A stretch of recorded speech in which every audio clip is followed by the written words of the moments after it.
সন্ধ্যার ঠিক কিছুক্ষণ বাদে গ্রামের হাটে তখন ভিড় একটু একটু করে কমছে।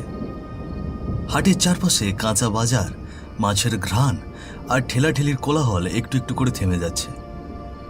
দুজন বন্ধু সুব্রত মণ্ডল আর অজিত পাল আজ প্রায় 10 বছর পর আবার নিজেদের পুরনো গ্রামে ফিরে এসেছে।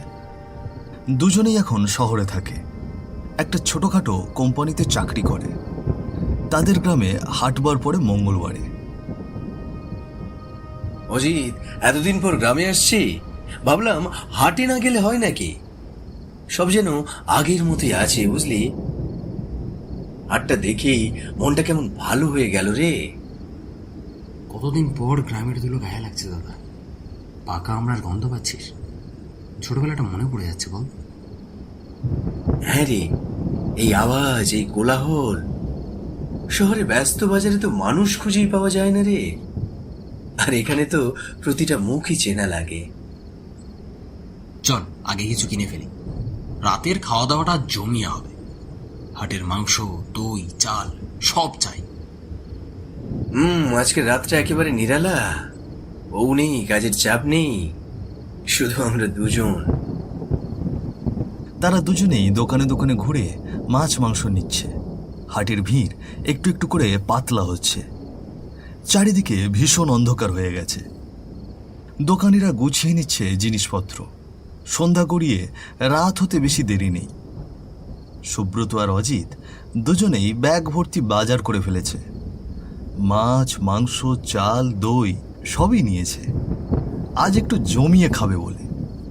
তারা বাজারের ব্যাগ হাতে করে বাড়ির পথে রওনা দেয়। ব্যাগটা খুব ভারী দাদা, অনেক কিছুই নিয়ে ফেলেছি আজ। আরে ভুঁড়ি বোঝ হবে বলেই তো 1 কেজি মাংস নিলাম, সঙ্গে কলা পাতাও। শহরে এগুলো পাবি? না গো দাদা, এটাই তো গ্রামের সুখ। হাটের গন্ধ, নতুন চাল, কাঁচা মরিচ, সবই কেমন টাটকা। ব্যাগে টান পড়ছে, কিন্তু তবুও মুখে হাসি। তাদের মনে একটা আনন্দ। নির্জন ধান ক্ষেতের পাশ দিয়ে তারা হেঁটে যাচ্ছিল। চারিদিকে ঝিঁঝি পোকার ডাক শোনা যাচ্ছে, কিন্তু ঠিক তখনই আকাশে মেঘ গর্জে উঠল। 1 ফোঁটা 2 ফোঁটা করে মুষলধারে বৃষ্টি হতে শুরু করলো। বাড়ি যাওয়ার রাস্তা তখন অনেকটা বাকি। পথের এই ঝমঝম বৃষ্টি তাদেরকে যেন আটকে দিল। এই রে, ছাতা আনিনি তো, এখন কি হবে? চারিদিকে মুষলধারে বৃষ্টি শুরু হয়ে গেছে।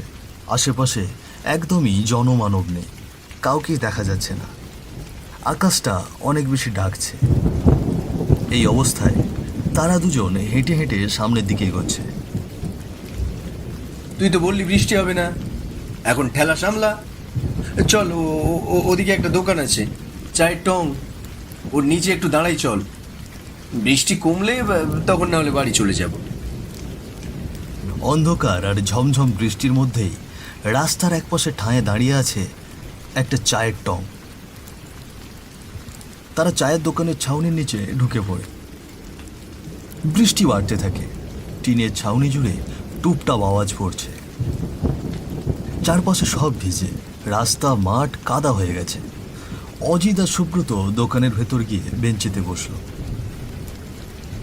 দুজনেই চুপচাপ বসে আছে, তাদের মুখে কোনো কথা নেই। হঠাৎ দোকানের ভেতর থেকে এক বুড়ো দোকানি বলে উঠল, এই যে বাবারা, চা খাবে? 1 কাপ গরম চা বানাই। কাকা দাও, এমন বৃষ্টিতে চা না খেলে চলে? আমারটাও দাও কাকা, একটু চিনিটা কম দিও, শহরের মতো বেশি মিষ্টি লাগে না আমাদের। দোকানি হেসে মাথা নাড়ল। চা বানাতে গেল সে। তখনই পাশ থেকে একটা পরিচিত গলা ভেসে এলো। পাশে তাকাতেই তারা দেখল সেই ছোটবেলার বন্ধু মদন আর শুভাশিস গাঙ্গুলি। এই সুব্রত, তুই না রে? এত বছর পর! আরে মদন, তুই এখনো এখানে আছিস? চেনাই যায় না তোকে। বলিনি রে, তোদের 3 জনকে একসাথে দেখেছিলাম সেই গাব গাছের পাশে।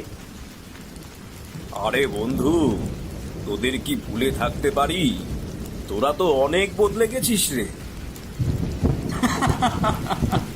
যাক, ভালোই হলো। কতদিন পর দেখা, বেশ ভালো লাগছে। পুরনো আড্ডা আবার জমে উঠেছে। চায়ের দোকানে টিনের ছাউনির নিচে চারজন বন্ধু বেঞ্চিতে বসে চা খাচ্ছে। দূর থেকে শেয়ালের ডাক শোনা যায়। আজ অনেক বছর পর আবার সেই বেঞ্চিতে বসে আছে সবাই। তারা চা খায় আর বেশ জমাটি আড্ডা দেয়। দোকানি বুড়ো লোকটা গামছা দিয়ে হাত মুছতে মুছতেই পাশে দাঁড়িয়ে আছে। এই দোকানটা দেখলেই ছোটবেলা মনে পড়ে যায় রে। স্কুলের পর কতবার এসে দাঁড়াতাম, এখানে চা ভাজা এইসব খেতাম। তাদের আড্ডার মধ্যেই বৃষ্টিটা একসময় একটু থামল। চারপাশ অনেকটা নীরব হয়ে গেছে। তখন রাত প্রায় 12:30 বাজে। সুব্রত আর অজিত ধীরে ধীরে চায়ের দোকান থেকে রওনা দিল বাড়ির দিকে। তারা রাস্তায় বের হতেই দেখে চারিদিকে কেউ নেই। পথে শুধু তারা দুজন একা একা হাঁটছে। তারা হাঁটতে হাঁটতে চায়ের দোকান পেরিয়ে নির্জন রাস্তা ধরে চলেছে। চারিদিক নিঃশব্দ আর অন্ধকার ঘেরা, আর মাঝে মাঝে শোনা যায় দূর থেকে শিয়ালের ডাক। বেশ রাত হয়ে গেল রে। এই অন্ধকারে গাটা যেন কেমন ছমছম করছে রে অজিত। বৃষ্টির পর গ্রামটা যেন খাকা করছে। রাস্তাটা একেবারে ফাঁকা। চারপাশে শুধু ঝিঝির শব্দ আর মাঝে মাঝে পাতার খসখস।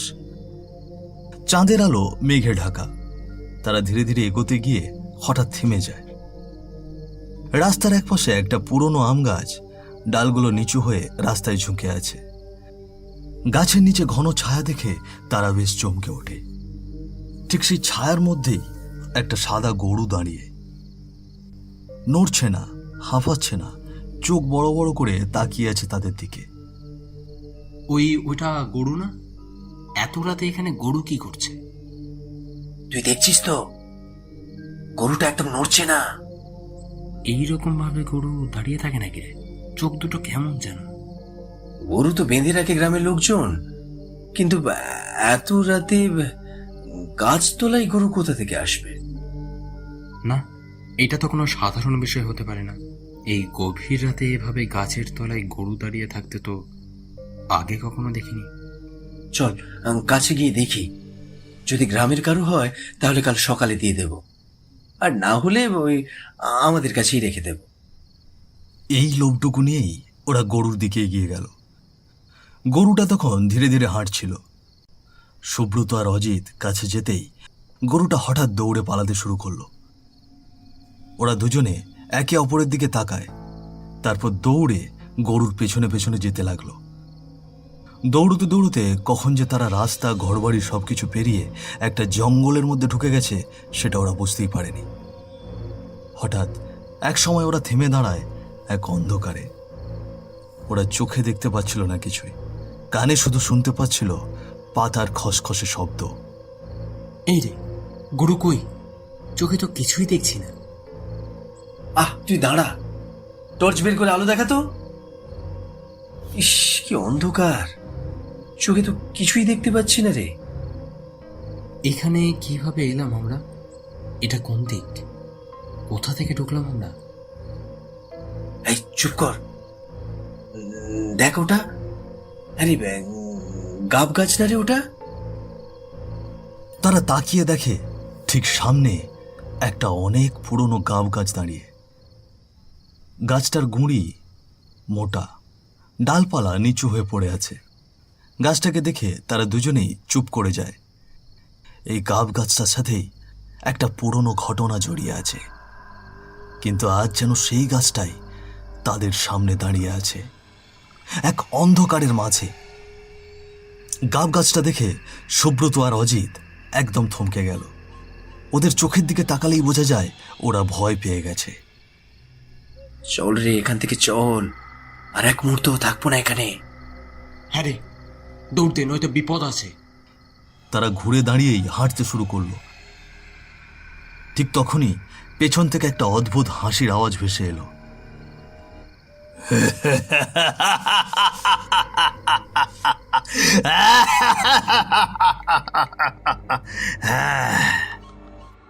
সুব্রত আর অজিত দুজনেই দাঁড়িয়ে পড়ে ভয়ে কাঁপতে থাকে। ধীরে ধীরে তারা পিছন ফিরে তাকাতেই যা দেখল, তারা হতবাক হয়ে গেল।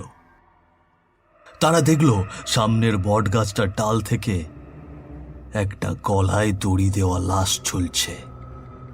চারিদিকে হাওয়া বইছে, আর সেই হাওয়ায় দেহটা দুলছে। কিন্তু সবচেয়ে ভয়ঙ্কর ব্যাপার হলো, লাশটা অদ্ভুতভাবে হাসছে। হ্যাঁ, একেবারে স্পষ্ট হাসি, আর সেই মুখ।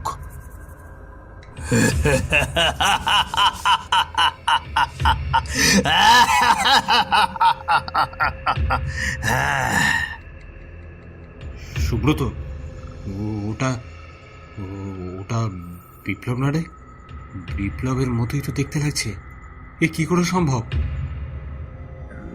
না না না না, এ হতে পারে না। বিপ্লব, বিপ্লব সে তো অনেক আগেই। না না। চুপ কর, কিচ্ছু বলবি না, দৌড় দে। কিন্তু তাদের পা যেন চলছে না, চোখ আটকেই আছে ওই ঝুলন্ত লাশটার দিকে। ওটা যে বিপ্লব হালদার, ওদেরই পুরনো বন্ধু। আর সেই লাশটা হাসছে জোরে জোরে। বটগাছের ডাল থেকে যে লাশটা ঝুলেছিল সেটা ধীরে ধীরে মুখ তুলল। চোখ দিয়ে রক্ত ঝরছে, রক্তে ভেজা চোখ দুটো ঠিক সুব্রত আর অজিতের দিকে তাকিয়ে আছে। চারিদিকে থমথমে নীরবতা, শুধু সেই গলার আওয়াজ। কি রে, আমাকে একা ফেলে তোরা এমন করে চলে যাচ্ছিস? এত তাড়াহুড়ো কিসের? একটু দাঁড়া। আমাকে মাফ করে দে, আমি চাইনি এমন হোক। কে আছো? কে আছো? কেউ বাঁচাও। ভুল হয়ে গেছে রে দাদা, সত্যি বলছি। আমরা আমরা তোর মতো বন্ধুকেই তো। না না, মাফ করে দে আমাদের। ভুল? এটা ভুল? এটা ভুল না রে, এটা ভুল হতে পারে না। ভুল বলে তোরা এমন করবি? বলতো, তোরা দুইজনে মিলে আমার সঙ্গে কি করেছিলি সেদিন? ভুলে গেছিস? আমি কিন্তু ভুলিনি। তারা আর কিছু বলতে পারছে না, মাথা নিচু করে চোখে জল নিয়ে দাঁড়িয়ে আছে। একসময় যার সঙ্গে একসাথে খেয়েছে খেলেছে, সেই আজ সামনে দাঁড়িয়ে আছে এক ভয়ানক রূপে। সবকিছু ধীরে ধীরে মিলিয়ে গেল, আর তখনই গল্পটা চলে গেল অনেক বছর আগের এক বিকেলে। চল রে, ওই গাব গাছে উঠি, কতদিন গাব খাইনি। তুই না গাছে উঠতে পারিস না, আবার পড়বি কিনা কে জানে। পড়লে তোকে গাব খাওয়াবো আমরা, চিন্তা করিস না। সুব্রত, অজিত আর বিপ্লব সেদিন বিকেলে গ্রামের পাশের একটা ফাঁকা মাঠে দাঁড়িয়ে গল্প করছিল। তারা তিনজন গাব গাছতলায় গিয়ে গাছে উঠল। ডাল ধরে বসে বসে গল্প করছে। কেউ গাব পেরে নিচ্ছে, কেউ খাচ্ছে, কেউ নিচে ফেলে দিচ্ছে। গল্প করতে করতে কেউ একজন একটু ঠাট্টা করে বিপ্লবকে একটা ধাক্কা দিল। ডালটা পিচ্ছিল ছিল, আর বিপ্লবের হাতটা ঠিক মতো ধরা ছিল না। সঙ্গে সঙ্গেই ধপাস করে মাটিতে পড়ে গেল। ভীষণ জোরে মাথা ঠুকে যায় গাছের কুঁড়িতে। বিপ্লবের মাথা দিয়ে গল গল করে রক্ত বেরোতে শুরু করলো। অজিত, সুব্রত বিপ্লবের এই অবস্থা দেখে ভীষণ ভয় পেয়ে যায়। তারা বুঝতে পারে না কি করবে। তারা দুজনেই তাড়াতাড়ি গাছের নিচে নেমে আসে। বিপ্লবের পাশে বসে কান্না করতে শুরু করে। বিপ্লব, বিপ্লব ওঠ না, ওঠ। কি হলো কি? বিপ্লব ওঠ না রে। না না, এ হতে পারে না। বিপ্লব, বিপ্লব তোর কি হলো রে? আমরা যে দোষী হয়ে গেলাম রে।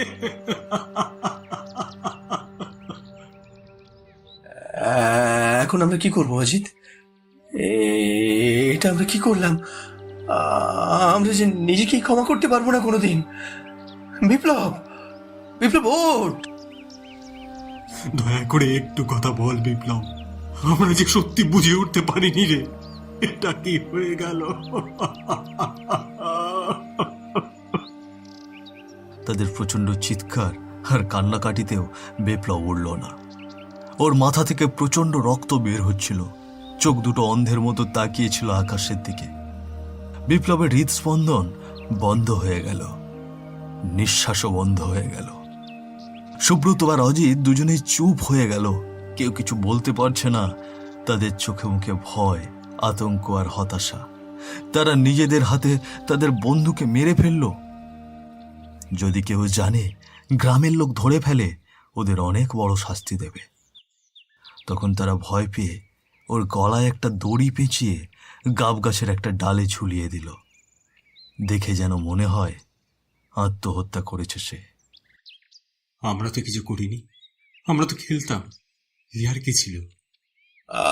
আর কিছু ভাবিস না, কিছু বললে সবাই আমাদের দোষ দেবে। কেউ বিশ্বাস করবে না যে বিপ্লব আত্মহত্যা করেছে। আমাদের আর এই গ্রামে থাকা উচিত না। যদি গ্রামবাসীরা আমাদের পুলিশে দেয়, তখন আমরা কি করব সুব্রত? তুই ঠিকই বলেছিস। যদি কোনো তদন্তে আমরা ধরা পড়ি, তখন কি হবে আমাদের? ওরা আমাদের বাঁচতে দেবে না, ওরা আমাদেরকে পুলিশে দেবেই। তাই আমাদের আর এক মুহূর্ত এখানে থাকা উচিত না। আমাদের এখান থেকে শহরে চলে যাওয়া উচিত। সেদিন রাত নামার আগেই তারা সেখান থেকে সরে যায়। সকালবেলা গ্রামের লোকজন এসে দেখে গাব গাছে একটা ছেলেকে ঝুলে থাকতে। সে আর কেউ না, বিপ্লব হালদার। সবাই ভাবে ছেলেটা কোনো কারণে আত্মহত্যা করেছে। কেউ জানে না আসলে ওর কি হয়েছিল। যেহেতু গ্রাম, তাই পুলিশের তেমন একটা তদন্ত হয়নি। বিষয়টা ওখানেই ধামাচাপা পড়ে যায়।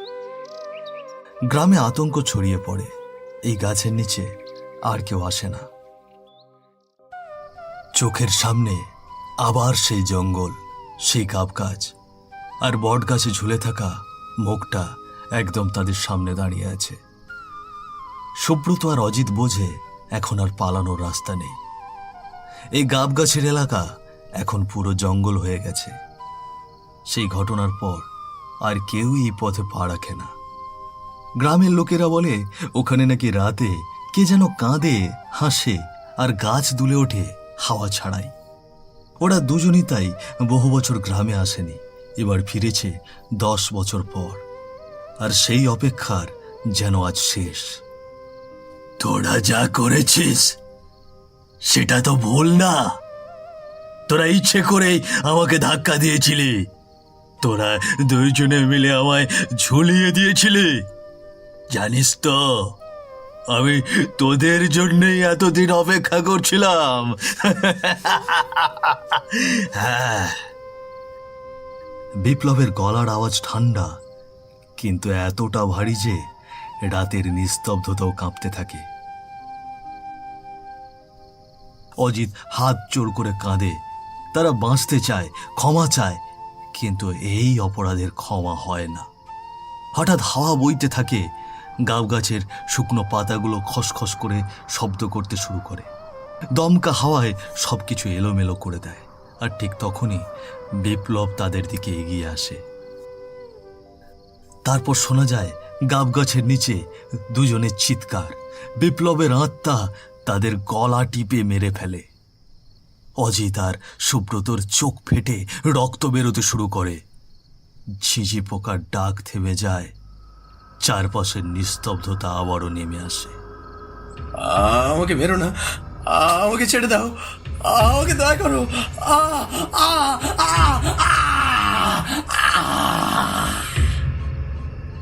বিপ্লব, দয়া করে আমাদের ছাড়। আমরা তো তোর বন্ধু ছিলাম, তাই না?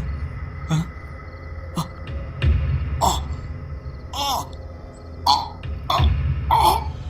বাঁচাও, বাঁচাও, মরে গেলাম।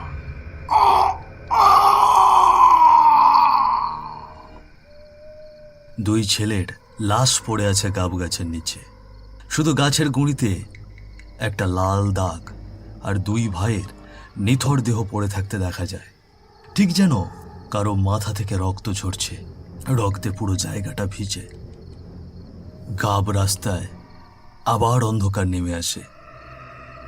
গল্পটা এখানেই শেষ নয়। গ্রামের লোকজন বলে গাব গাছটা আর গাব দেয় না, জঙ্গলের সেই গলি দিয়ে কেউ হাঁটে না, আর যারা জানে সব তারা চুপ, কারণ সত্যি বললে সবাই কাঁপে।